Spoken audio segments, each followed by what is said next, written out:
শায়লা চলে যায়। মামুন তখনও বারান্দায় বসে থাকে। তখন সন্ধ্যা পেরিয়ে প্রায় রাত নেমে এসেছে। আজ শুল্কা পঞ্চমীর চাঁদ উঠেছে মেঘমুক্ত আকাশের পিঠে। ওদিকে তাকিয়ে ব্যানসন হেজেসের প্যাকেট খুলে একটা সিগারেট ধরায়। ধোঁয়া ছাড়ে আর ভাবনার জগতে হারিয়ে যায়। যেখানে তার আশেপাশে জুড়ে ছিল কেবল মিম। সেই মিম হারিয়ে গেছে বেঁচে থাকতে। আজ কেন জানি সবকিছু ধোঁয়াশা লাগছে। আসলে কি মিমকে হত্যা করা হয়েছে? আপাতত এই প্রশ্নের উত্তর কারো কাছে নেই। তবে আজ মামুন নিজেই স্ত্রী হত্যা সন্দেহভাজন। মামুনের কাছে সবকিছু কেমন রহস্য রহস্য লাগছে। মানুষের জীবন গল্পগুলো কি এমন রহস্যময়? একটা রহস্যের আঁচ লাগে কি কারো জীবনের যমনিকা কাপাত হয়, তাও আরেক রহস্য। আসলে প্রত্যেকটা মৃত্যু এক একটা রহস্য। এই রহস্য সবাই ভেদ করতে পারে না। এর মাঝে পুলিশের নানাবিধ দৌড়ঝাঁপ। এর মাঝে আবাসিক এলাকার মারুফের সেই ভাড়া করা একটি ফ্ল্যাট থেকে অর্ধগলিত লাশ উদ্ধার করে পুলিশ। স্থানীয় ওসি শহীদুল জানান, যে ফ্ল্যাট থেকে লাশ উদ্ধার হয়েছে সেখানে তিনি একা থাকতেন তার স্ত্রী ছেড়ে যাবার পর। ওই ফ্ল্যাটের মেঝেতে তার লাশ পড়েছিল। আত্মহত্যা নাকি খুন, পুলিশ কোনো কিছুই প্রাথমিকভাবে সুরাহা করতে পারেনি। পুলিশ ময়নাতদন্তের জন্য লাশটা হাসপাতালে পাঠিয়েছে। মরা দেহে কোনো আঘাতের চিহ্ন নেই। ময়নাতদন্ত প্রতিবেদন পেলে মৃত্যুর কারণ নিশ্চিত হওয়া যাবে বলে পুলিশ জানিয়েছে। পুলিশ এও জানিয়েছে যে তার অফিস থেকে খোঁজ খবর নিয়েছেন। গত 7 দিন ধরে মারুফ তার অফিসে যায়নি। দীর্ঘদিন বাসা থেকে বের হতে না দেখে বাসার মালিকের সন্দেহ হলে পুলিশে খবর দেন তিনি। এই কয়দিনে মারুফ কারোর সাথে কথা বলেনি। আত্মীয় স্বজন, বাবা মা কারো কল সাথে খুব একটা কথা বলেনি।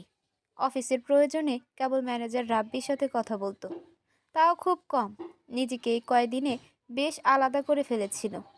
এইদিকে মিমের মৃত্যুর পর পুলিশের ইনভেস্টিগেশন, নজরদারি বেড়েছে। সব মিলিয়ে প্রচণ্ড ডিপ্রেশনে পড়ে গিয়েছিল। ব্যবসায়িকভাবে কিছুটা ক্ষতিগ্রস্ত হয়। এর মাঝে সব মিলিয়ে একটা কঠিন সময়ের মধ্য দিয়ে যাচ্ছিল সে। শেষবারের মতো মিতু তার বাচ্চাদের নিয়ে আসে মারুফকে দেখতে। পুলিশের আনুষ্ঠানিকতা শেষ করে তাদের দেখতে দেয়। মিতুর অভিব্যক্তির খুব বদল হয় না। সে কাঁদতে পারে না। চোখে অশ্রু অবশিষ্ট নেই যে সে কাঁদবে। কার জন্য সে কাঁদবে? বাচ্চারা চিৎকার করে কাঁদে। তাদের সান্ত্বনা দিতে দিতে নিজের গোপন কষ্ট সে গোপনই রাখে। যতই হোক, সে বাচ্চাদের বাবা, এটা তো তার আর অস্বীকার করা যাবে না। কিছু কিছু ভুলের প্রায়শ্চিত্ত যে এত বিরাট আকারে হয় তা কারো জানা ছিল না। পরকীয়া একটা পরিবারকে তছনছ করে দেয়। কোথাও শান্তি থাকে না, না ইহকালে না পরকালে। মাঝখানে বাচ্চাদের জীবনে নেমে আসে দুর্বিষহ। মৃত বাসায় যখন ফিরে তখন রাত। বাচ্চাদের ঘুম পাড়িয়ে ঘরের বেলকনিতে এসে দাঁড়ায়। বারবার মারুফের স্মৃতিগুলো মনে হচ্ছে। এমন তো হবার কথা ছিল না। সে সুখী হতেই নেশাখোর লিমনকে ছেড়ে মারুফের হাত ধরেছিল। কিন্তু সুখ কোথায়? এসব ভাবতে ভাবতে মিতুর বুকের ভেতরটা হু হু করে ওঠে। কিন্তু যতই কান্না আসুক আর সে কাঁদবে না। আর কিছুতেই কাঁদবে না। জানালা দিয়ে বাইরে তাকায় মিতু। এক সুখী রাজকন্যার চোখের অশ্রুর মতো বৃষ্টি হচ্ছে আকাশ জুড়ে। আজ বৃষ্টিতে ভিজবে সে। সমস্ত কষ্ট ধুয়ে মুছে নতুন করে সব শুরু করবে। মারুফের মৃত্যুর রহস্যের পর যদিও পুলিশ কয়েকদিন শান্তিতে থাকতে দেবে না, সে জানে। যাক, দেখা যাবে পরে। বৃষ্টিতে ভেজার আলাদা একটা সুবিধা আছে। বৃষ্টির পানিতে চোখের পানি দেখা যায় না, তাই সে আজ ভিজবে। বেলকনি ছেড়ে অন্ধকার ঘরে এসে দাঁড়ায়। অন্ধকার অন্ধকার ঘরে মিতুর চোখ ঝাপসা হয়ে আসে কেবল। অনেকটা ইচ্ছা না থাকা সত্ত্বেও একটু দেরিতে বিছানা ছাড়ল মিতু। কাল রাত একেবারেই ঘুম হয়নি। খানিকটা ঘুম আসে ফজর নামাজের পর। তারপর একটু পর পর অজানা আশঙ্কায় বারবার ঘুম ভেঙে গিয়েছিল তার। সারা রাত দু চোখের ওপর দিয়ে খুব ধকল গেছে। সেটা যে কেউ তাকে দেখলেই বুঝবে। এক রাতে চোখের নিচে কালশেটে দাগ দেখা যাচ্ছে। চোখের পাতা দুটো ফুলে গেছে অনেকটা। মায়ের ডাকে মিতুর ঘুম ভাঙল। কেউ একজন এই ভর দুপুরে তার সাথে দেখা করতে বাসায় এসেছে। কে হতে পারে? ভাবতে ভাবতে সে ওয়াশরুমে গেল। খানিকক্ষণ পর ফ্রেশ হয়ে এক গ্লাস পানি খেয়ে ড্রয়িং রুমে গিয়ে সে অবাক না হয়ে পারল না। লিমনকে দেখে তার যতই চমকাবার কথা, তার চেয়ে ঢের বেশি চমকে গেছে এতদিন পর। তবুও নিজেকে সংবরণ করে এগিয়ে আসে সোফার দিকে। অনেকদিন পর এই মানুষটাকে দেখে মিতুর চেহারায় অভিব্যক্তির তেমন কোনো পরিবর্তন হয় না। কিছুটা দ্বিধা নিয়ে মিতুকে আসতে দেখে লিমন উঠে দাঁড়ায়। মিতু কোনো ভনিতা না করে সরাসরি প্রশ্ন করে, তুমি এতদিন পর এখানে কেন এসেছো লিমন? মিতুর মুখে তার নিজের নাম শুনে লিমনের বুকের ভেতর শিহরণ বয়ে গেল। কতদিন, কত মাস, কত বছর পরে প্রিয় মানুষটার মুখে তার নাম শুনল। এতদিন কেউ এমন মধুর স্বরে ডাকেনি তাকে। হয়তো ভেবেছে মিতু তাকে কবেই ভুলে গেছে। লিমনের মনটা হঠাৎ ভীষণ সাহসী হয়ে উঠল। স্পষ্ট উত্তর দিল, হ্যাঁ মিতু, আমি তোমার এই ভয়ঙ্কর বিপদের সময় দূরে থাকতে পারি না। তুমি সব সময় আমার কাছেই আছো। এই মুহূর্তের জন্য, এক মুহূর্তের জন্য তোমাকে ভুলিনি। আমি তোমাকে এখনো ভালোবাসি, খুব ভালোবাসি মিতু। মিতু চেহারায় গম্ভীর ভাব এনে উত্তর দেয়, আমি এখন প্রেম করার মুডে নেই লিমন। প্লিজ এসব কথা বলার দরকার নেই। কেন এসেছো সেটাই বলো। এমন করে কেন বলছো? বিয়ের পর আমাকে তুমি একদম পর করে দিয়েছো। কতবার তোমাকে দেখার জন্য অস্থির ছিলাম। কতবার চেষ্টা করেছি তোমাকে দেখার জন্য, কিন্তু তুমি সুযোগ দাওনি মিতু। আমার প্রেম তো মিথ্যে ছিল না। দেখো লিমন, এই মুহূর্তে এসব কথা শুনতে কিংবা তোমাকে কিছু বলতে মন সায় দিচ্ছে না। তুমি আমার পরিস্থিতি চিন্তা করো। মাত্র কয়েকদিন আগে আমি বাচ্চাদের বাবাকে হারিয়েছি। তোমার সাথে এই মুহূর্তে দেখা করাই তো অনুচিত, তবুও এলাম। তুমি তো তাকে ডিভোর্স দিয়েই দিয়েছ। সে তো তোমার স্বামী না এখন মৃত্যু। বাহ, সব খবর রাখো দেখি। অবশ্যই রাখি, তোমার প্রতিটা মুহূর্তের খবর আমি রাখি। প্লিজ, আমি এই অনধিকার চর্চা চাচ্ছি না। আর শোনো, ডিভোর্স হয়ে গেছে এটা ঠিক আছে, কিন্তু এটা জেনে রাখো, ও আমার বাচ্চাদের বাবা। এটা চিরন্তন সত্য। ওর কোনো অমঙ্গল আমি কখনোই চাইনি। তবুও আজ বাচ্চারা তাদের বাবা হারা। এই মানুষটার সাথে আমি দীর্ঘদিন কাটিয়েছি। মারুফের বাসা থেকে ফিরে আসার পর নিজেকে সামলানোর সময়ও পায়নি লিমন। ওর মধ্যে সে মারা গেল। পুলিশি ঝামেলা তো আছে। প্লিজ তুমি চলে যাও। আমি কোনো কিছু বলার মুডে নেই। মৃত্যু, তুমি এত দ্রুত সব কিছু ভুলে গেলেও আমি ভুলিনি। রেহানার কাছে থেকে তোমার প্রত্যেক মুহূর্তের খবর আমি নিতাম। আমি তোমাকে সেই আগের মতোই আজও ভালোবাসি। Please Limon, please. আর না, তুমি প্লিজ চলে যাও। কথা শেষ করে কান্নায় ভেঙে পড়ে মিতু। ঠিক আছে, আমি চলে যাচ্ছি, তবে আমি আবার আসবো, বারবার আসবো। না, কখনোই আসবে না। কেন? আমার কোনো পুরুষকে বিশ্বাস নেই। অল আর ইকুয়াল তোমরা। মানে? লিমন, তোমার বউ আছে, একটা বাচ্চা আছে, তাদের ঠকিও না প্লিজ। একটা মেয়ে স্বামী ছাড়া থাকার জায়গা খুব কম। অনেক স্বপ্ন নিয়ে একটা মেয়ে স্বামীর সংসারে আসে। বউ বাচ্চাদের অধিকার থেকে তাদের বঞ্চিত করো না। যাও, তাদের কাছে ফিরে যাও। ওহ, তোমাকে এসব খবর রেহেনা বলেছে? হ্যাঁ বলেছে। এটা মিথ্যা না। কিন্তু রেহেনা তোমাকে এটা বলেনি যে আমি এই বিয়ে করতে চাইনি? বাবা মা জোর করে দিয়েছে। আর এখন তার সাথে আমার মনের সম্পর্ক খুব কম। আমি তোমাকেই ভালোবাসি। তোমরা পুরুষরা এমন কেন? কাউকে ভালো লাগে না, আবার বিয়েও করবে, বাচ্চাও আনবে। বাচ্চা তো আর এমনি এমনি আসেনি। কি বলছো তুমি এসব মিতু? তোমাদের কিছু পুরুষদের ক্যারেক্টারই এমন, কিন্তু সব মেয়েরা মেয়ে এমন না। বিশেষ করে আমি তো নই। তুমি আর কোনোদিন আমার সামনে এসো না। আমি চাই না তোমাকে। বউ বাচ্চাদের সময় দাও, আমাকে শান্তিতে থাকতে দাও। মিতু এক নিঃশ্বাসে কথাগুলো বলে নিচের দিকে তাকিয়ে সামনের সোফায় বসে পড়ল। লিমন কিছুটা নিশ্চুপ হয়ে এক মনে মিতুর দিকে তাকিয়ে থাকে। চোখ ভরে সে দেখে নিচ্ছিল তার প্রথম তারুণ্যের প্রেম মিতুকে। না, খুব একটা বদলায়নি মিতু। শুধু দীর্ঘ ঘন কালো চুলগুলো আগের মতো নেই, খানিকটা পাতলা হয়ে এসেছে। নিচের দিকে কিছুটা ছেটেও ফেলেছে বোধ হয়। আগে কোমর পর্যন্ত ছিল, এখন পিঠ পর্যন্ত। আগে লম্বা ছিপছিপে গড়ন ছিল তার। ভার্সিটিতে পড়ার সময় কিশোরীদের মতো লাগতো। এখন স্বাস্থ্য একটু ভালো হয়েছে। ঠিক ভালো না বলে বলা যায়, বেশ স্বাস্থ্যবতী। না, বাঙালি মেয়েরা যেমন বিয়ের পরে মুটিয়ে যায়, সন্তান জন্মের পরে তাদের শরীর তেমন নেতিয়ে পড়ে। ওর ওরকম না। তবু এখনো যৌবনের সেই তোল পার করা সুন্দরী লাগছে মিতুকে। শাড়ির আঁচল ভেদ করে তার ভরাট বুকও আন্দাজ করা যাচ্ছে। বয়স তো আর বেশি হবার কথা না, তারা তো সহপাঠী, মানে 35-এর একটু বেশি। তবে আগের চেয়ে বেশ মলিন হয়েছে চেহারা, চোখের নিচের কালশের দাগ দেখা যাচ্ছে। মনে হচ্ছে কতদিন যেন উপোস ছিল। তবুও সে এক দৃষ্টে তাকে চোখের দিকে। হ্যাঁ, মিতুর চোখ দুটো আগের মতো তেমনই গভীর মায়াময়, অথচ সামান্য অবহেলায় কি বেহাল হয়েছেও। ওর চোখ মুখে সর্বদা একটা অদ্ভুত মায়া নেপটে থাকতো। আসলে সেই মায়ারই প্রেমে পড়েছিল একদিন লিমন। নীরবতা ভাঙের মিতু। প্লিজ লিমন, তুমি আর এসো না। কোনো দিন না। কিন্তু আমি তোমাকে ছাড়া ভালো নেই মিতু, আর এখন তোমাকে আমার প্রয়োজন।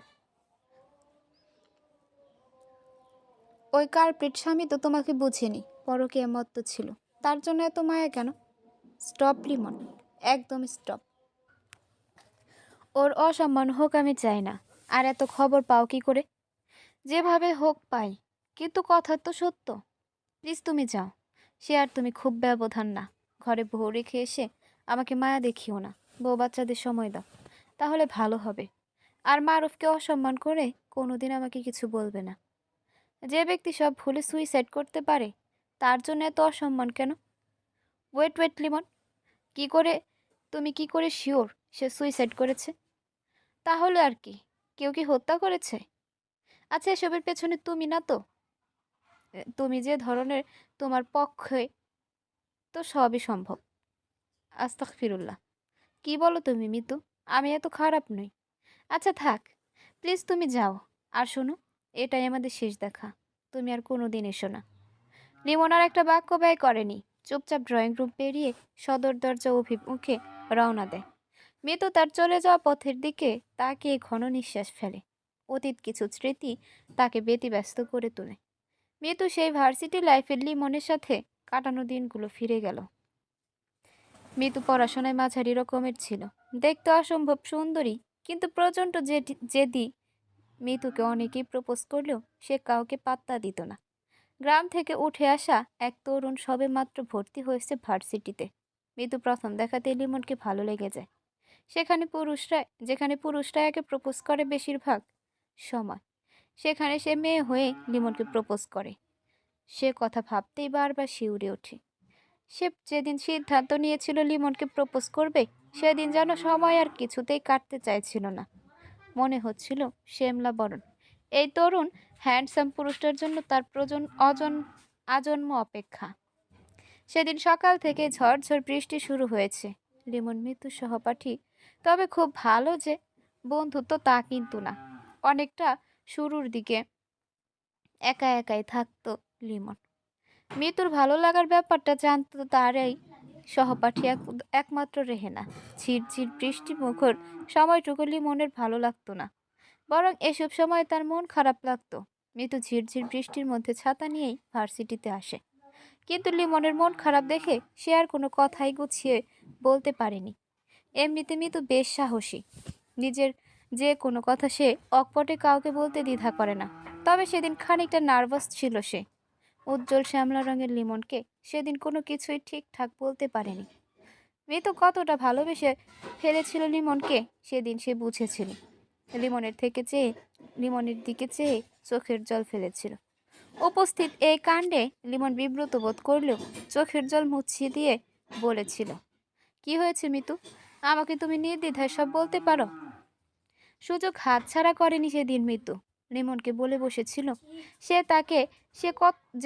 সে কত তীব্রভাবে, কত ভীষণভাবে চায়। পুরো ব্যাপারটাই এত আচমকা ঘটে গিয়েছিল যে লিমন ঘটনার আসম্বিকতায় নিজেও খুব অবাক হয়েছিল। তবে সুন্দরী ভরাট নিতম্বের মেয়েটার প্রপোজ সাড়া দেবে কিনা তা নিয়ে লিমন দ্বিধায় ছিল। আসলেই কি মিতু সিরিয়াস ভালোবাসে, নাকি ক্ষণিকের মোহ এটা? এই ভাবনা লিমনকে বিষণ্ণ করে তোলে। সেদিন মিতুর কথা শুনে লিমন শুধু নরম গলায় বলেছিল, মিতু, তুমি আরো সপ্তাহখানিক সময় নাও, ততদিনে তুমি নিজেও একটু বুঝবে সত্যটা। আবেগ না মোহ, নাকি সিরিয়াস নিজেই বুঝতে পারবে। আমি অনেক ভেবেছি লিমন, ভেবেচিন্তে এই কথাগুলো তোমাকে বললাম। এরপর থেকে লিমনের সাথে আস্তে আস্তে মৃত্যুর সম্পর্কটা হয়ে গেল। তবে তাদের দুজনের পছন্দের ব্যাপারে বেশ অমিল ছিল। মৃত্যু পছন্দ করত অরণ্য, আর লিমন পছন্দ করত উত্তাল সাগর। তবে একটা জিনিস দুজনের পছন্দ ছিল, কবিতা। দুজনেই কবিতা পছন্দ ছিল। সম্পর্কের বয়স আস্তে আস্তে অনেকদিন পেরিয়ে গেল। এরই মধ্যে লিমন রাজনৈতিক দলের সাথে জড়িয়ে পড়ে। আগে থেকে এই যে জড়িত ছিল, সেটা এতটা সিরিয়াস পর্যায়ে ছিল না। কিন্তু একটা গ্রাম থেকে উঠে আসা ছেলে দ্রুত বদলে যেতে থাকবে, তা বুঝে নিমিত। আজ এই মিটিং, কাল ওই মিছিল। অদ্ভুতভাবে সে নিজেকে পাল্টাতে শুরু করলো। সেমিস্টার পরীক্ষাগুলোতে খারাপ করা শুরু করলো। যে ছেলে সিগারেট মুখে নিত না, খারাপ বন্ধুদের পাল্লায় পড়ে সে আস্তে আস্তে নেশায় আসক্ত হতে লাগলো। এর জন্য দায়ী তারই কিছু বন্ধু আর দলের নেতাগুলো, যাদের কথায় সে ওঠা বসা করত। মিতুকে সময় দেওয়া আস্তে আস্তে কমিয়ে দিতে থাকলো। যেদিন তার সাথে দেখা করত লিমন, সেদিন তার আচরণ বদলে যেত। শারীরিক নেশায় তাকে পেয়ে বসতো, যখন তখন জড়িয়ে ধরে চুমু খেতে থাকতো। মিতুর সেটা ভালো লাগতো না, কিন্তু ভালোবাসার মানুষ বিধায় অনেক সময় কিছু বলতো না। সাহস পেয়ে যখন তখন শরীরের বিভিন্ন জায়গায় হাত দিত লিমন। মিতুকে চাপ দিত সে নেশায় শরিক হতে। মিতু এড়িয়ে যেত নানা বাহানায়। লিমন তখন পুরোটাই নেশার জগতে ঢুকে যায়। তার ফিরে আসার পথ সে নিজেই রুদ্ধ করে দেয়। তার কাছে মিতুর চেয়ে নেশাটাই আগে দরকার। আস্তে আস্তে তার আচরণ চেঞ্জ হতে থাকে। মিতু সর্বোচ্চ চেষ্টা করে সেখান থেকে ফিরিয়ে আনতে, কিন্তু লিমন তাকে কথা দিয়েও আবার পেকে বসে। অনেকটা ডিপ্রেশনে পড়ে যায় মিতু। যাকে এত ভালোবাসে, সেই মানুষটার এই চেঞ্জ মেনে নিতে পারছে না। লিমন আজকাল ফোন ধরা কমিয়ে দিয়েছে, দেখা করতেও চায় না। মিতু সিদ্ধান্ত নেয় যথেষ্ট হয়েছে, আর না, এখানে ইতি টানতে হবে। মারুফের সাথে তখনই বিয়ের প্রপোজাল আসে।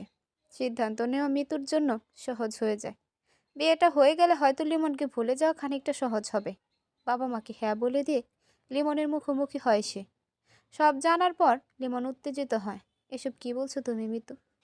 যা শুনছো ঠিক শুনেছ, এবং আমি সিরিয়াস এখন। আমি তো সব নেশা ছেড়ে দেব বলছি। এই কথা 200 বার শুনেছি। তাছাড়া এখন আর সময় নেই। তুমি আমাকে আগে জানালে না কেন মিতু? কি হতো তোমাকে জানালে? অনেক কিছু হতো।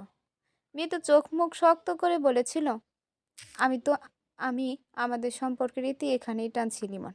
এটাই আমাদের শেষ দেখা। এই সম্পর্কের কোনো ভবিষ্যৎ নেই। শুধু শুধু টেনে লাভ কি? লিমনের মনে হলো নিজের কানকে বিশ্বাস করতে পারছে না। সে কিছু না বলে শুধু বিস্ফোরিত চোখে মিতুর দিকে তাকিয়ে রইল। কিছুক্ষণ নীরবতা কাটিয়ে লিমন বলল, তুমি আমাকে ছাড়া থাকতে পারবে তো? মিতু সে প্রশ্নের উত্তর দিল না। চোখ মুছতে মুছতে শুধু পরিচিত রেস্টুরেন্টের দরজা দিয়ে বাইরে বেরিয়ে এলো। সেদিন অন্ধকার নেমে আসা রাতের আলো ঝলমলে রেস্টুরেন্ট পেরিয়ে ক্ষত বিক্ষত হৃদয় নিয়ে চলে আসে সব ছেড়ে নিজের ঘরে। মায়ের ডাকে বাস্তবে ফিরে আসে মিতু। কিরে, তোর হয়েছেটা কি? কি এত সব ভাবছিস? তোর পাশে যে এতক্ষণ ধরে ফোন বাজছে, সে খেয়াল আছে মিতু? সে সম্মিত ফিরে পেয়ে তাড়াতাড়ি ফোন রিসিভ করতেই পুরুষালী কণ্ঠ শুনে জিজ্ঞেস করে, হ্যালো, কে বলছেন? আপনি কি মিস মিতু? আমি ওসি শহীদুল বলছি। জি স্যার, বলুন। আপনার সাথে আমার দেখা করা দরকার মিস মিতু। আপনি কি বাসায় আছেন? জি, বাসায় আছি। আচ্ছা, আমি কিছুক্ষণ পর আসছি। তার আগে একটু বলুন প্লিজ, মিস মিম হত্যার দিন আপনি কেন রাস্তার মোড়ে ছিলেন? সেখান থেকে হত্যা স্পট খুব কাছে। মানে কি অফিসার? প্লিজ আনসার দিন, যা জিজ্ঞেস করছি। মিস মিতু, আপনি ভালো করেই জানেন কেন বলছি। আপনি হত্যা স্পটে কেন গিয়েছিলেন সেদিন? পাশের বাসার সিসিটিভি ফুটেজে আপনাকে স্পষ্ট দেখা যাচ্ছে। মিতু আমতা আমতা করে বলল, কি বলবে ভেবে পাচ্ছে না। অফিসার শহীদুল আবারও বলেন, কিছু গোপন করবেন না প্লিজ। আমরা ইতিমধ্যে বেশ কিছু মোটিভ উদ্ধার করেছি। আমাদের কোঅপারেটিভ করুন, তাতে আপনারই লাভ। দেখুন অফিসার মারুফের সাথে ইতিমধ্যে আমার ডিভোর্সের সব রেডি ছিল। একটা নষ্ট চরিত্রের লোকের সাথে এতদিন সংসার করেছি, তাও ধৈর্য ছিল বলে। কিন্তু আর কত? তাই বলে হত্যা করতে হবে একজনকে? আমি হত্যা করিনি অফিসার। তাহলে কেন গিয়েছিলেন? আমি সেদিন গিয়েছিলাম রাব্বির কথায়। সে আমাকে প্রমাণ দেখাতে চেয়েছিল মারুফ আর মিমের কর্মকাণ্ডের। রাব্বি মানে আপনার স্বামীর বন্ধু কাম ম্যানেজার? জি সেই। কিন্তু আমি যাবার আগেই মিম বেরিয়ে আসে। তাই আমি কিছুক্ষণ অপেক্ষা করে চলে আসি। আচ্ছা, কি যেন নাম বললেন? রাব্বি? ওনার নাম জানেন মিস মিতু? ওনার ভালো নাম জানেন মিস মিতু? জি অফিসার, উনি আমাদের পারিবারিকভাবে পরিচিত। মারুফের দীর্ঘদিনের বন্ধু, একেবারে শৈশব থেকেই। ওনার ভালো নাম যেন কি? ওর নাম মোরশেদুল ইসলাম রাব্বি। কিন্তু কেন অফিসার? না, এমনি জানতে চাইলাম। আর একটা ক্রস ম্যাচিংয়ের ব্যাপারে জানার আগ্রহ হলো। এনিওয়ে, আপাতত রাখছি মিস মিতু। বাদ বাকি সাক্ষাতে আলাপ হবে। তবে একটা কথা বলি, আমরা বোধহয় দুটি হত্যা মামলা ক্লোজের খুব কাছাকাছি আছি। ও হ্যাঁ, আরেকটা ব্যাপার বলতে ভুলে গেছি। আপনার বাসা থেকে কিছুক্ষণ আগে যে ছেলেটি বেরিয়ে গেল, সে কি লিমন? আপনার সেই সহপাঠী? সে কেন এসেছিল? দেখা করতে এসেছিল অফিসার। আর আপনারা জানলেন কিভাবে? আমাদের বাসায় কি গোয়েন্দা লাগিয়েছেন? আমরাও কি সন্দেহের তালিকায়? না না, আমি এমন কিছু ভাবিনি। তবে তদন্তর খাতিরে আমাদের একটু খেয়াল রাখতে হয়। বিভিন্ন জায়গায় সোর্স রাখতে হয়। ব্যাস এইটুকুই। ছেলেটা গত মাস থেকেই এই শহরে আছে। তা কি জানেন? কী সব বলেন? সে তো সব ছেড়ে শুনেছি তার মফস্বল শহরে সেটেলড হয়েছে। কিন্তু সে গত মাস থেকেই এই শহরে আছে। আমরা এটাই জেনেছি। বাদ বাকি দেখা হলে কথা বলবো মিস মিতু। আপনারা কি লিমনকে সন্দেহ করছেন? কিছুটা করছি, কারণ তাকে সন্দেহ করার যথেষ্ট কারণ আছে। আমরা তাকে চোখে চোখে রাখছি। বাদ বাকি সময় বলে দেবে। এই হত্যাগুলোর সাথে তারাই জড়িত আছে যারা হত্যা পরবর্তীতে বেনিফিটেড হবে। ও আচ্ছা, একটা দীর্ঘশ্বাস নেয় মিতু। আচ্ছা, তাহলে দেখা হচ্ছে কিছুক্ষণ পর মিস মিতু। সে নিশ্চুপ থাকে। অফিসার ফোন রেখে দিলে মিতু বেশ ঘাবড়ে যায়। না চাইলেও একটা অনাকাঙ্ক্ষিত ঝামেলা এসে পড়ল। ভাবনায় ডুবে যায় সে। ঘাড়ে কারো হাতের স্পর্শে শিউরে ওঠে সে। পেছন ফিরে দেখে তার মা দাঁড়িয়ে আছে। মাথায় হাত বোলাতে বোলাতে মা জিজ্ঞেস করেন, সব ঠিক আছে তো মিতু? কে ফোন করেছিল? তুই এত ঘাবড়ে কেন কেন গেলি? মিতু জবাব দেয় না। ঝাঁপিয়ে পড়ে মায়ের কোলে। কাঁদতে থাকে অনবরত।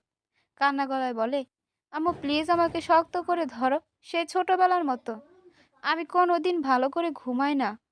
কতদিন ভালো করে ঘুমাই না। আমাকে একটু ঘুম পাড়িয়ে দাও আম্মু। মিতুর মা মিতুর মা মেয়েকে শক্ত করে জড়িয়ে তার চোখের অশ্রু মুছবার চেষ্টা করেন। ততক্ষণে ওনার বুকের কাপড় সে জলে ভিজে যায়। রাতটা কোনো রকম পার করলো মিতু। ভোর হতে দরজা খুলে সামনের বারান্দায় এসে দাঁড়িয়েছে। চোখ কিছুটা জ্বালাপোড়া করছে। ঘুম হয়নি ভালো করে, তাই কিছুটা জ্বালাপোড়া করছে। ঘুম হয়নি ভালো করে, তাই মাথা বেশ ভার। গায়ে এসে লাগছে স্নিগ্ধ ভোরের বাতাস। সামনে সারি সারি রকমারি গাছের পাতা, পেয়ারা আর কলার সবুজ পাতা বাতাসে দোল খাচ্ছে। ঠিক তার পেছনে সূর্যোদয় হয়েছে, কিন্তু তার জীবনে সূর্য যেন সেই বিকেলের মতো আস্তে আস্তে অস্ত যাচ্ছে। বিষণ্ণ মন নিয়ে সে বারান্দায় পায়চারি করতে থাকে। বারান্দার একেবারে শেষের দিকে থাকা চেয়ারটায় বসে নিজের কথা ভাবতে ভাবতে মিতুর বেশ কান্না পেল। হাতের উপর মাথা রেখে ফুপিয়ে কান্না করতে থাকে সে। কিছুক্ষণ পর কারো ভালোবাসার মমতার হাত মাথার উপর আসতেই চোখ মেলে তাকালো সে। এই হাতের মাঝে সে যেন ফিরে পেল জাগতিক শান্তি, বিশ্বাস আর নির্ভরতা। আর তার সহজ সরল বাবা তার মাথায় হাত বুলাতে বুলাতে বললেন, এত ভেঙে পড়তে নেই মা। জীবনে এমন উপর নিচ ধাপ থাকেই। সাহসিকতার সাথে মোকাবেলা করতে হয়। তুই তো আমার বাহাদুর মেয়ে। তুই ছোটবেলা থেকেই সাহসী। কেন এখন ভেঙে পড়েছিস? একটা কথা মনে রাখিস, আল্লাহর ইশারা ছাড়া কিছুই হয় না। এর মাঝে নিশ্চয়ই তোর জন্য কোনো কল্যাণ আছে। বাবার কথায় খানিকটা শান্ত হয় মিতু। কত সহজে তার বাবা বুকটা অল্পটা হলে খালি করে দিল। মিতু বাবার দিকে স্মিত হেসে ঘরের দিকে পা বাড়ায়। রুমে ঢুকতেই দেখে মোবাইলে আলো জ্বলছে। চারটা মিস কল এসেছে ওসি শহীদুল এর মোবাইল থেকে। তাড়াতাড়ি কল ব্যাক করে সে। ও পাশ থেকে হ্যালো বলতেই মিতু বলল, সরি অফিসার, আমি বাইরে ছিলাম তাই ফোন পিক করতে পারিনি। ইটস ওকে মিস মিতু, আমি নিজেই সরি এত সকাল সকাল আপনাকে বিরক্ত করার জন্য। কিন্তু কি করব বলুন? আমাদের দায়িত্বটা এমন যে আমাদের সময়ক্ষণ নেই। না, না, ঠিক আছে অফিসার। আপনি বলুন কি বলবেন? আমি দুঃখিত, কিছু কাজ থাকায় আমি আপনাকে বলেও আসতে পারিনি। ঠিক আছে অফিসার। মিস মিতু, আমরা একজনকে আটক করেছি সন্দেহভাজন হিসেবে গতকাল রাতে। অনেক চেষ্টা করেছি কিন্তু কোনো কথা মুখ থেকে বের হচ্ছে না। রাতভর তাকে জিজ্ঞাসাবাদ করেছি কিন্তু লাভ হয়নি। সকালে কিছুটা আশার আলো পেয়েছি। কি সেটা অফিসার? একমাত্র আপনি এলে সে মুখ খুলবে। আপনার সামনে সে তার সব কিছু বলবে। তাই প্লিজ আপনি নাস্তা করেই আমাদের থানায় একবার আসুন। কথা দিচ্ছি আপনাকে সসম্মানে আমি নিজে আবার বাসায় পৌঁছে দেব। না, না অফিসার, সমস্যা নেই। আপনি কাকে আটক করেছেন? কে সে? আপাতত নাম বলছি না। আমি আগে থানায় আসুন আপনি। বাদ বাকি এখানে এসে দেখবেন। আচ্ছা ঠিক আছে অফিসার, আমি কাপড় চেঞ্জ করে দ্রুত আসছি। Thank you miss Mitu. Mitu phone রেখে দেয়। ভাবনার সাগরে ডুবে যায়। হুট করে কাকে আটক করলেন অসি? কে হতে পারে? সে না গেলে কথা বলবে না। লিমন না তো? ঠিক ৮ ঘন্টার মতো সময় নেয় রেডি হতে। তার কিছুক্ষণ পর দোলুল ম্যান মন নিয়ে দোদুল্যমান মন নিয়ে সে থানায় উপস্থিত হয়। থানায় ওসির রুমে গিয়ে সামনের চেয়ারটায় বসে। অল্প কিছু সময় পর ওসি শহীদুল আসেন। সরি মিতু, আপনাকে সকাল সকাল আসতে হলো। আসলে উপায় ছিল না। না, না অফিসার, ঠিক আছে, এটা আপনার দায়িত্ব। কনস্টেবল কিছুক্ষণ পর একজন লোককে সামনে নিয়ে আসে। মৃদু ঘাড় ঘুরিয়ে লিমনকে দেখে বেশ অবাক হয় না। তার ধারণা তাহলে সত্যি লিমনকে আটক করেছে পুলিশ। ওসি শহীদুল মৃত্যুর দিকে তাকিয়ে বললেন, ওনাকে আমরা শুরু থেকে সন্দেহ করি। মারুফ সাহেবের ভাড়া করা ফ্ল্যাটের আশেপাশে উনি বেশ কয়েকদিন থেকে ঘুরঘুর করছেন। তাই আশেপাশে সব কয়টি সিসিটিভি ফুটেজে ওনাকে স্পষ্ট দেখা যাচ্ছিল। উপায় ছিল না ওনাকে আটক না করে। কিন্তু উনি কেন সেখানে ঘুরছিলেন তার কোনো উত্তর দিচ্ছেন না। এজন্য আপনাকে কল করে আনা। মিতু লিমনকে ভালো করে দেখে নেয়। তার চেহারায় ভয়ের কোনো চিহ্ন নেই, যেন সে একেবারে বিন্দাস আছে। মিতু চেয়ার ছেড়ে উঠে দাঁড়ায়। আচ্ছা লিমন, গত ১ মাস থেকে শুনলাম তুমি ঢাকায়। আসলে কি সত্য? হ্যাঁ সত্য মিতু। কেন এসেছিলে তুমি? আমার কি ঢাকায় আসা মানা? ঢাকায় কি আমার কাজ থাকতে পারে না? আর আমি তো রাজনীতি করি, আমার দলের প্রয়োজনে আসতে হয়। তাহলে কেন তুমি মারুফের ফ্ল্যাটের আশেপাশে ঘুরঘুর করছিলে? আমি রেহেনের থেকে শুনেছি মারুফের পরকীয়ার কথা, তাই কয়েকদিন তাকে একটু নজরে রাখছিলাম, যেন তার কুকর্ম আমি ভিডিও করে তোমাকে দেখাতে পারি। এসব দেখে যেন তুমি তাকে ডিভোর্স করে আমার কাছে আসো। ও মাই গড! বলে চেয়ারে বসে পড়ে মিতু। তুমি কি পরিমাণ স্বার্থপর আমি চিন্তাও করতে পারছি না। আমি তোমাকে ভালোবাসি মিতু। জীবনের কণ্ঠে বেশ দৃঢ়তা।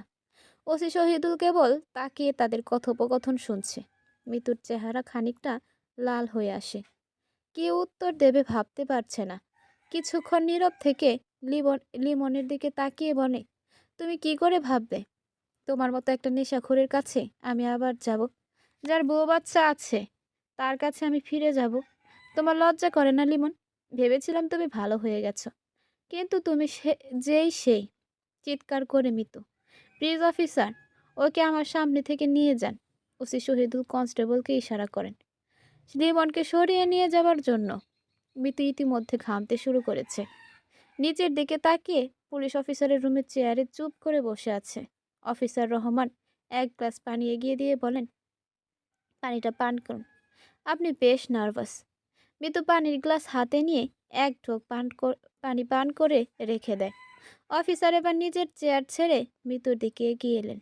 মিস মিতু, আমরা শুরুর দিকে মামুন সাহেবকে খুব সন্দেহ করছিলাম। বেশ কয়েকদিন থেকে ওনাকে আমরা ফলো করছিলাম, বাট এমন কিছু সন্দেহজনক পাচ্ছি না। সিসিটিভি ফুটেজে এরকমই কিছু নেই। কিন্তু লিমনকে সন্দেহ করা হচ্ছে বেশ। কিন্তু লিমন মুখ খুলছে না। আমরা ময়নাতদন্তের রিপোর্ট পেলে ব্যাপারটা একদম ক্লিয়ার হয়ে যাব। যদি রিপোর্টটায় হত্যার ব্যাপারে বোঝা যায়, তখন আমরা হয়তো লিমনকে গ্রেফতার দেখিয়ে আদালত থেকে রিমান্ডে আনব। ময়নাতদন্তের রিপোর্ট এখনও আসেনি অফিসার। না আসেনি। আশা করছি খুব দ্রুত চলে আসবে।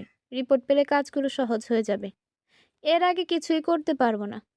আমি কি যেতে পারি অফিসার? ওসি যেন সে কথা কানে নিলেন না। বরং আবার বলতে শুরু করেন, জানেন মিস মিতু, আমরা কনফার্ম হয়েছি মিমকে হত্যা করা হয়েছে। কিভাবে কনফার্ম হলেন অফিসার? ফরেনসিক রিপোর্ট, সিসিটিভির ফুটেজ, সব আলামত বিশ্লেষণ করে কনফার্ম হয়েছি এই অ্যাক্সিডেন্টের আড়ালে মিমকে হত্যা করা হয়েছে। কথাগুলো বলে মৃত্যুর দিকে তাকালেন তদন্তকারী কর্মকর্তা শহীদুল। আমাকে কেন এসব বলছেন অফিসার? আমাকে উল্টো সন্দেহ করছেন না তো? না না, আপনাকে করছি না, বলতে ইচ্ছে হলো তাই বললাম। আচ্ছা, আপনাদের ব্যবসা মানে মারুফ সাহেবের ব্যবসা নিয়ে আমরা কিছু জানতে চাই। গতকাল আমরা একবার অফিসে গিয়েছিলাম, আজকে আবার যাব।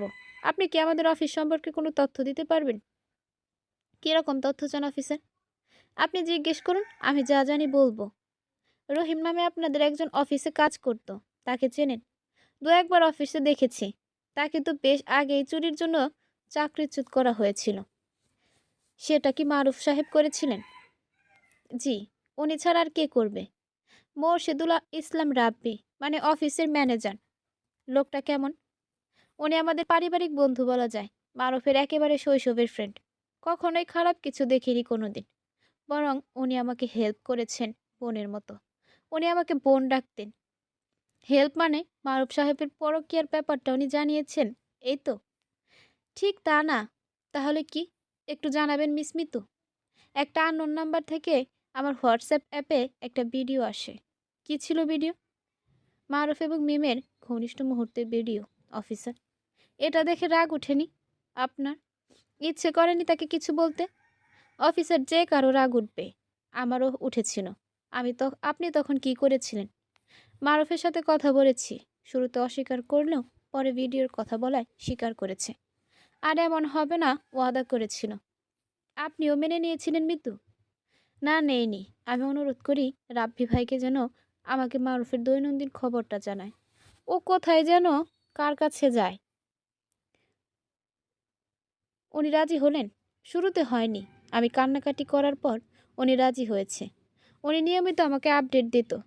আচ্ছা, আপনার হোয়াটসঅ্যাপে যে নাম্বার থেকে ভিডিও এসেছিল, আপনি সে নাম্বারে কল দেননি? দিয়েছিলাম, কিন্তু কেউ ধরেনি অফিসার। আচ্ছা, আমাকে কি ওই নাম্বার দেওয়া যায়? জি, দিচ্ছি। মিতু মোবাইল বের করে একটা কাগজে সে নাম্বারটি লিখে দেয়। তারপর ও সিট দিকে তাকিয়ে জিজ্ঞেস করে, আপনার কথা বলা শেষ হলে আমি কি যেতে পারি? জি, কথা বলা শেষ। আপনাকে আমি পৌঁছে দিচ্ছি। না না অফিসার, লাগবে না। আমি একাই যেতে পারবো। আমার পথ আমাকে একাই চলতে হবে। ওসি শহীদুল এক্ষেত্রে নীরবতা পালন করেন। মিতু চেয়ার ছেড়ে উঠে দাঁড়িয়ে বলে, যাবার আগে বলে যাই, আপনাদের যখন দরকার মামলার প্রয়োজনে আমাকে প্রয়োজন হলে ডাকবেন, আমি আসব। আরেকটি কথা, ময়নাতদন্তের রিপোর্টে যদি মারুফকে হত্যার আলামত আসে, তবে আপনাদের কাছে যদি আমার বিরুদ্ধে তথ্য প্রমাণ থাকে, আপনারা আসবেন। আমি তৈরি থাকব। তবে অনুরোধ করব, যদি তা না থাকে তবে দয়া করে আমাকে একা থাকতে দেবেন। আমি মানসিকভাবে খুব বিপর্যস্ত। আসি অফিসে। কথাগুলো এক নাগাড়ে বলে থানা থেকে বেরিয়ে যায় মিতু। ওসি শহীদুল সে চলে যাওয়া পথের দিকে তাকিয়ে খানিকটা কিছু নিয়ে ভাবেন। তারপর কনস্টেবলকে ডাক দেন। ওসি শহীদুল সে চলে যাওয়ার পথের দিকে তাকিয়ে খানিকটা কিছু নিয়ে ভাবেন। তারপর কনস্টেবলকে ডাক দেন। এর মধ্যে 15 দিন অতিবাহিত হয়ে গেছে। দুটো মামলার কোনো আপডেট পাওয়া যায়নি। বলা যায় পুলিশ নিজেরাই কাউকে আপডেট দিতে রাজি ছিল না। তারা তাদের মতো কাজ করছিল। মামুনের একাকিত্ব ক্রমশ বেড়েছে।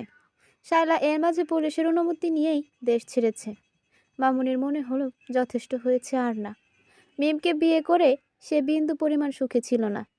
এবার সে নিজের জন্য সুখের পরশ খুঁজবে। আজ থেকে সে আর কারো অপেক্ষা করবে না। একটা সঙ্গী তার দরকার, বাচ্চাদের একজন মা দরকার। সব মিলিয়ে সে সিদ্ধান্ত নেয় সে বিয়ে করবে। তার সামনে এখন অন্তহীন জীবন পড়ে আছে। একাকিত্ব শূন্যতায় সে জীবন সে হেলায় হারাতে হারাতে চায় না। আত্মীয় স্বজন বন্ধু বান্ধব সবাই চেয়েছে বিয়ে হোক, তবে কিছুদিন পর। কিন্তু মামুন খুব একটা দেরি করতে রাজি না হয়। আগামী শুক্রবার তার বিয়ে ঠিক হয়েছে তারই কাজিন শম্পার সাথে। শম্পা নিজ সন্তান ডিভোর্সি। দুই পরিবারের সম্মতিতে বিয়ে ঠিক হয় দ্রুত। বিয়ের ঠিক আগের দিন হঠাৎ করে মামুনের বাসায় এসে উপস্থিত হয় ওসি শহীদুল। এই ভর দুপুরে ওসিকে দেখে কিছুটা বিচলিত হয় মারুফ, কিন্তু তা বুঝতে না দিয়ে অফিসারকে জিজ্ঞেস করে, কি মনে করে হঠাৎ? শুনলাম মামুন সাহেব আপনি বিয়ে করছেন, দাওয়াত দিলেন না যে? বিয়ে তো করতেই হতো অফিসার, আজ বা কাল, কিন্তু আরো কয়েকদিন পর করলেই তো হতো। কয়েকদিন আগে মাত্র আপনার স্ত্রী খুন হলেন। জানেনও না কে খুন করেছে, তবে আগে নিজেকে আরেকজন সঙ্গী জোগাড়ে ব্যস্ত হয়ে পড়লেন। এদিকে গুনাহ হয় অফিসার? আমি তা বলিনি, কিন্তু জানেন, একজন স্ত্রী মারা যাবার পর অল্প দিন আমরা অপেক্ষা করতে পারি না, সাথে সাথে আরেকজন নিয়ে আসি। অথচ মেয়েরা এক বাচ্চা নিয়েও সারা জীবন একা কাটিয়ে দেয়। স্যাক্রিফাইস মেয়েরাই তো বেশি করছে মামুন সাহেব। অফিসার ব্যক্তিগত ব্যাপারটা বাদ দেন, কি বলতে এসেছেন বলুন। আচ্ছা বাদ দিলাম, যা বলতে এসেছিলাম, মারুফ সাহেবের ময়না তদন্তের রিপোর্ট আমরা একটু পর পাবো, তাহলে বুঝতে পারবো উনি খুন হয়েছেন কিনা। দ্বিতীয় কথা হলো, আমরা আপনার স্ত্রী অ্যাক্সিডেন্টের সেই ট্রাকের ড্রাইভারকে গ্রেফতার করতে সক্ষম হয়েছি। সে ভারত পালিয়ে যেতে চেয়েছিল, বর্ডারের খুব কাছে থেকে তাকে ধরা হয়েছে। একটু পর আমরা আদালতে তুলে রিমান্ড চাইব। আপনি কি বিয়েটা আরো 2 দিন বা সপ্তাহখানিক পিছিয়ে দিতে পারবেন? আমার বিয়ের সাথে এসবের কি সম্পর্ক অফিসার? আছে অনেক কিছুই, আমি অনুরোধ করি কেন, বাদ বাকি আপনার ইচ্ছে। আমি যাচ্ছি তবে। ওসি শহীদুল্লাহ আর একটা বাক্য ব্যয় না করে হন হন করে চলে গেলেন। মামুন স্থির চিত্রে তাকিয়ে থাকলো সে চলে যাওয়া পথের দিকে দ্বিধাগ্রস্ত ভাবে।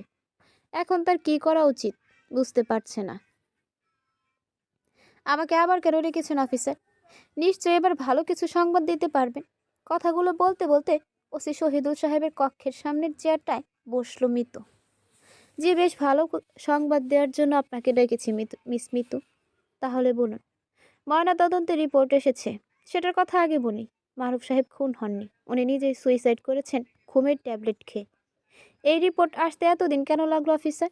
যিনি ময়নাতদন্ত করেন সাধারণত ওনার কিছু সমস্যার কারণে খানিকটা দেরি হয়, তবে খুন বেশি দেরি হয়নি, খুব বেশি দেরি হয়নি। আচ্ছা তারপর? দ্বিতীয় কথা হলো, তাকে সুইসাইড বাধ্য করা হয়েছে। কে করা হয়েছে? বেশ অবাক হয়ে প্রশ্নটা করে মিতু। সেটা বলছি ধীরে ধীরে, আর তার আগে একটু সেল থেকে ঘুরে আসুন, দেখেন লোকটাকে চিনেন কিনা। মিতু চেয়ার ছেড়ে উঠে সেলের দিকে যায়। অনেকক্ষণ লোকটাকে দেখে কিন্তু চিনতে পারে না, আবার নিজের জায়গায় এসে বসে। না অফিসার, আমি চিনতে পারিনি। উনি কে? মৃত্যু যাকে অ্যাক্সিডেন্টের নাম করে হত্যা করা হয়েছে, সেই অ্যাক্সিডেন্টের ট্রাকের ড্রাইভার। আমরা তার জবানবন্দি নিয়েছি। সে হত্যার কথা স্বীকার করেছে, তবে মাস্টারমাইন্ড আরেকজন। সে মাত্র 3 লাখ টাকার চুক্তিতে অ্যাক্সিডেন্ট করতে রাজি হয়েছিল। মাস্টারমাইন্ড কথা দিয়েছিল ড্রাইভারের কিছুই হবে না, তাই সে রাজি হয়েছিল। তাকে আমরা গ্রেফতার করেছি ভারত বর্ডার থেকে। আচ্ছা অফিসার, মাস্টারমাইন্ডটা কে? বিস্ময়ে হতবাক হয়ে জিজ্ঞেস করে।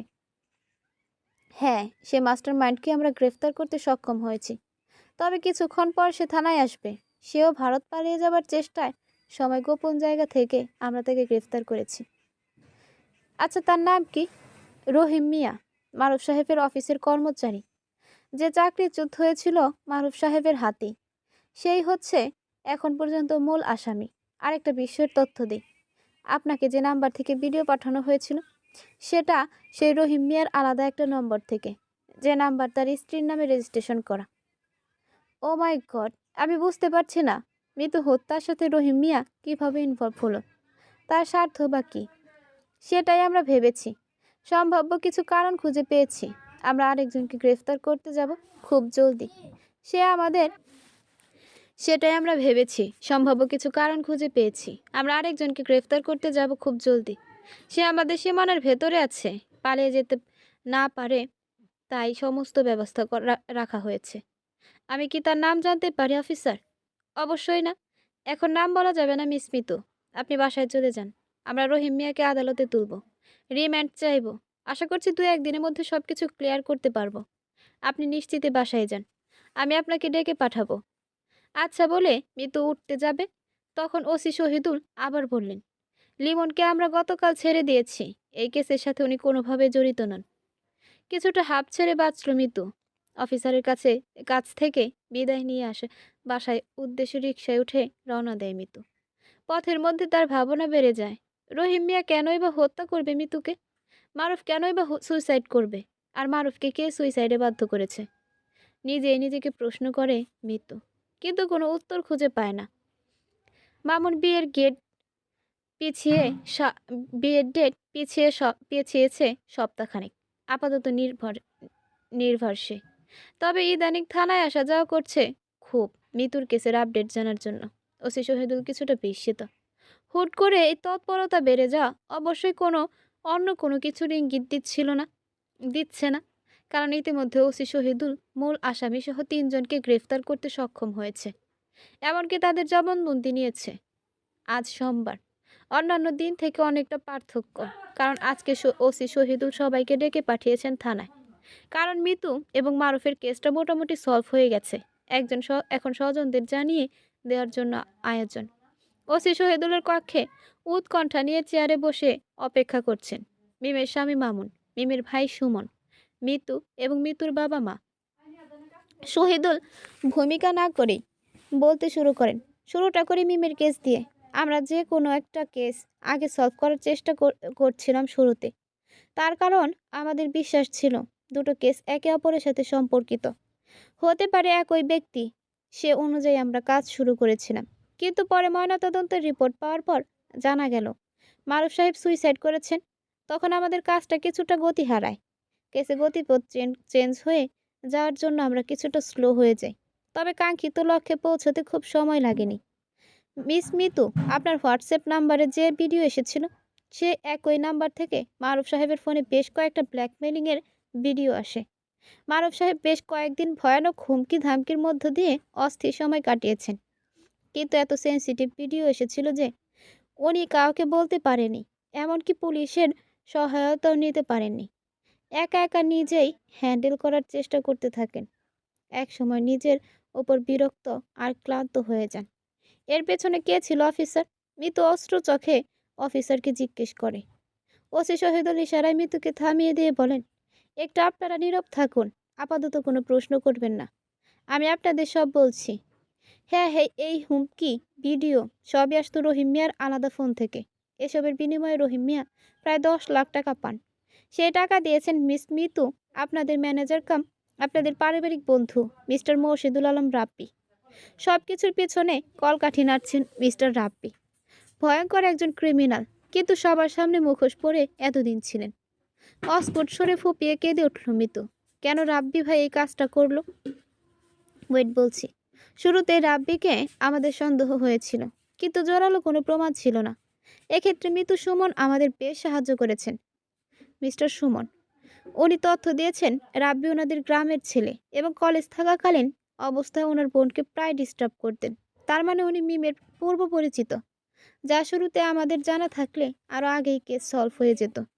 রাব্বিকে আমরা গ্রেফতার করে রিমান্ডে নিয়েছিলাম। রহিম মিয়া গ্রেফতার হয়ে যাওয়ার পর উনি বিদেশে যাবার চেষ্টায় ছিলেন। পাসপোর্টে আগে থেকে ওনার দুবাই ভিসা করা ছিল। উনি সমস্ত প্রস্তুতি নিয়ে রেখেছিলেন যেন বিপদ মনে হলে পালাবেন। কিন্তু দুর্ভাগ্য, ওনার এর আগেই ওনাকে আমরা গ্রেফতার করেছিলাম। উনি আমাদের রিমান্ডে খুব সহজে জবানবন্দি দিয়েছেন যে এই দুটি হত্যার মাস্টারমাইন্ড সে নিজেই। রহিম মিয়াকে 10 লাখ টাকার বিনিময়ে রাজি করিয়েছিল।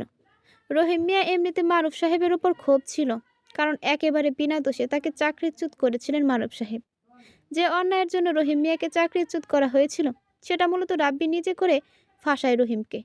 কিন্তু রহিমকে আবার উল্টো লাগায় মারুফের ব্যাপারে। রহিম চাকরি যাওয়ার পর খুব কষ্টে দিন যাপন করেছিল। বিনা চিকিৎসায় তার ছোট মেয়েটি মারা যায়। সেই ক্ষত স্থানে প্রলেপ লাগায় রাব্বি। রহিম মিয়াকে ফুসলিয়ে রাজি করায় এত সব কর্মকাণ্ডে। শুরুতে মিমকে হত্যা করার কোনো পরিকল্পনা রাব্বির ছিল না। রাব্বি সেই কলেজ লাইফ থেকে মিমকে ভালোবাসত, একদম পাগলের মতো ভালোবাসত। কিন্তু মিম তাকে পাত্তা দিত না। সেই থেকেই তার ক্ষোভ জন্মেছে। রাব্বি আজ পর্যন্ত মিমের জন্য বিয়ে করেনি।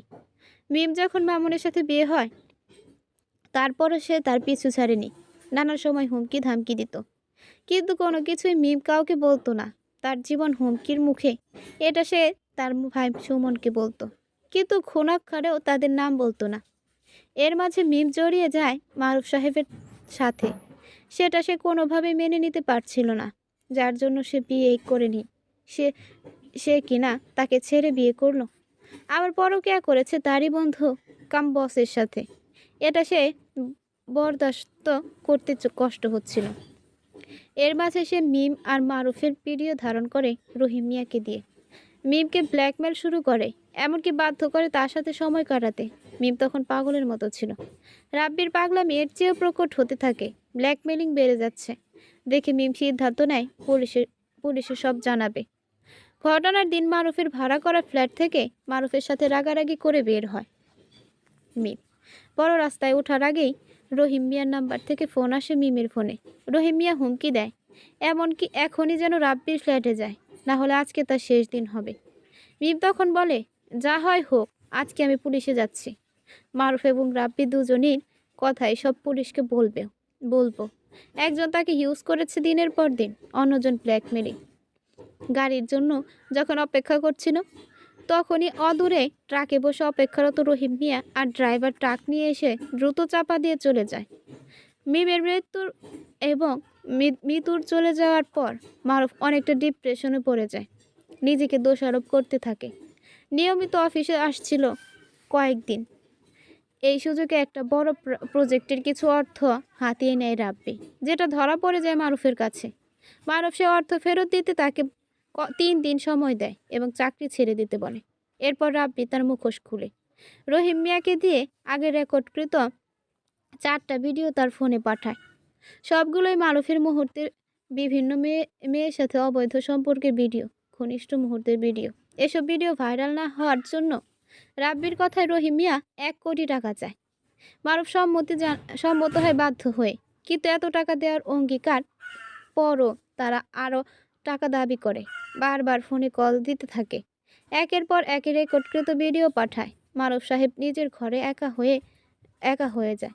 ভয়ানক ডিপ্রেশন আর মান সম্মানের ভয়ে উনি এক রাতে ঘুমের ট্যাবলেট খেয়ে আত্মহত্যা করেন। রাব্বির কাছে মারুফের বাসার ডুপ্লিকেট চাবি ছিল। একদিন মারুফের খবর না পেয়ে রহিম মিয়া বাসায় গিয়ে দেখে মৃত মারুফ পড়ে আছেন। সে তখন মোবাইল সাথে করে নিয়ে চলে আসে, যা আমরা উদ্ধার করেছি তাকে গ্রেফতারের পর। এতক্ষণ বলে থামলেন ওসি শহীদুল। টেবিলে রাখা গ্লাস থেকে পানি খেয়ে বললেন, আপনাদের কিছু জানার থাকলে প্রশ্ন করতে পারেন। 2-1টা প্রশ্ন করে অশ্রু মুছতে মুছতে সে যার মতো চলে যায়। মৃত্যু বের হয় সবার শেষে। অনেকটা খুঁড়িয়ে বাবা মাকে সাথে নিয়ে বাসায় ফিরে আসে সে। কিভাবে যে 3 দিন কেটে যায়। আজ মামুন সাহেবের বিয়ের রাত। কত সহজে মামুন নিজেকে বদলে ফেলে, অথচ মৃত্যু পারে না। অনেকগুলো স্মৃতি, ভবিষ্যৎ তাকে তাড়িয়ে বেড়ায়। রাত 12:10। ক্লান্ত চোখে বিন্দু পরিমাণ তার ঘুম নেই। ছোটখাটো একটা দ্বিতল বাড়ি মৃত্যুদে। দক্ষিণ পূর্ব দিক থেকে কয়েকটা নারকেল গাছ দাঁড়িয়ে আছে। ও পাশের আকাশ থেকে উঁকি মারছে এক ফালি চাঁদ। দোতলারা বারান্দায় রেলিং ধরে অনেকক্ষণ থেকে দাঁড়িয়ে আছে মৃত্যু। বাচ্চারা অঘরে ঘুমাচ্ছে, সম্ভবত পুরো শহরের মানুষজন ঘুমাচ্ছে, শুধু তার চোখে ঘুম নেই। চাঁদ দেখতে দেখতে সে টের পায় বুকের শূন্যতা ক্রমশ বাড়তে আছে। চোখ থেকে নরম গাল বেয়ে চিবুক হয়ে ঝরে পড়ছে অশ্রুকণা। তার জীবন যেভাবে বদলে যাবে সে কল্পনা করতে পারেনি। অনেক প্রশ্ন এসে ভিড় জমায় তার মনে। মানুষ কেন পরকীয়া করে? কি সেরা তো নেশা ওখানটায়? নাকি তার কোনো ভালোবাসার কমতি ছিল, যার জন্য মারুফ অন্যখানে ভালোবাসা খুঁজতে গিয়েছিল? নাকি মারুফরাই মনে হয়? উত্তরগুলো সে নিজেও জানে না।